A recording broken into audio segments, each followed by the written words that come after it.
పట్టించుకోవాలి. ఇప్పుడు నాయకులు అనేవాళ్ళు ప్రజల పరిపాలనకి వచ్చినప్పుడు ప్రజల గురించి ఆలోచించాలి. వీళ్ళు పట్టుకుంటారు, రేపు ప్రజలు ఏం చూస్తారు? వాళ్ళకే సాయం చేస్తారు. అందుకని దయచేసి అట్లా చేయొద్దు. ప్రజల కోసం ఇచ్చినప్పుడు ప్రజల కోసం పోరాడండి. వీళ్ళు కనుక ఇప్పుడు మీరు పార్టీలో ఉన్నప్పుడు మీరు ప్రజలకు ఏం చేయకపోతే వాళ్ళు అడుగుతారు, వాళ్ళ పార్టీలో ఉన్నప్పుడు వాళ్ళు ప్రజలకు ఏం చేయకపోతే మీరు అడగండి. ప్రతిపక్షంలో ఉండరు కాబట్టి అది కదా చేయాల్సింది. అది వదిలిపెట్టి వ్యక్తిగతంగా కొట్టుకుంటారు వాళ్ళు.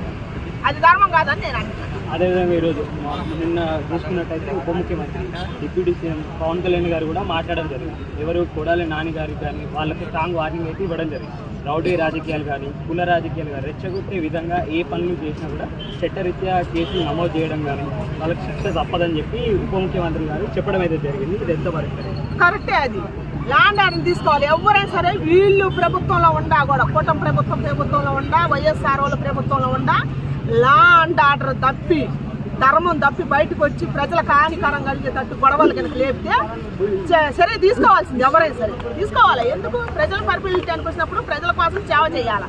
అట్లా చేయకుండా ప్రజలు ఉసుగమ్మిస్తాను. ఒక పాట ఇంతకు ముందు మన కోనేటి వెంకన్న గారు రాసింది ఒక పాట, గాంధీ నెహ్రూ గారి పక్కన మీ బొమ్మలు ఉండాలా, పోలీస్ స్టేషన్లో మా ఫోటోలు ఉండాలని భలే రాసింది ఆయన. ఇప్పుడు పనికొద్దా ఆ పాట? అత మహా గాయకులు భలే రాసింది. రిట్టాటాల గురించి రాసింది. వీళ్ళు ప్రజలకు సేవ చేయడానికి వచ్చారా, వాళ్ళు ఇష్టం వచ్చినట్టు వాళ్ళు వ్యక్తిగతంగా కొట్టుకోవడానికి వచ్చారా? ఆయన ఒక్క మాట అనిపోతే అవతల ఎంత గొడవ నడుతుంది. అదేవిధంగా ఈరోజు జగన్మోహన్ రెడ్డి గారు అంబటి రాంబాబు గారిని కలవడానికి వెళ్ళడం అయితే జరుగుతుంది. అంటే ఏ విషయం పైన మాట్లాడడం జరుగుతుంది? బయటకు తీసుకొచ్చే విధంగా మాట్లాడతారు, అదేంటే దేని గురించి మాట్లాడతారు మీరు? ఎవరు ఆయన బయటకు తీసుకురావడానికి పోరాడుతుంది జగన్మోహన్ రెడ్డి అన్న. నేను ఎప్పటి నుంచి కూడా చెబుతున్నా, దయచేసి జగన్మోహన్ రెడ్డి అన్న వైఎస్ఆర్ పార్టీకి వైఎస్ఆర్ ఉన్నప్పుడు ఎంత పేరుందో. అందుకని దయచేసి ఎవరైనా సరే గెలుపు ఓటములు అనేది వాళ్ళ చేతుల్లో లేదు, ప్రజల చేతుల్లో ఉంది. ఒకసారి వాడవచ్చు, ఒకసారి గెలవచ్చు. అంత మాత్రం చేత మనిషి మానవత్వం మర్చిపోయి ఎచ్చలు విడతనానికి పోతే కర్మ తప్పదు ఎవరికైనా సరే.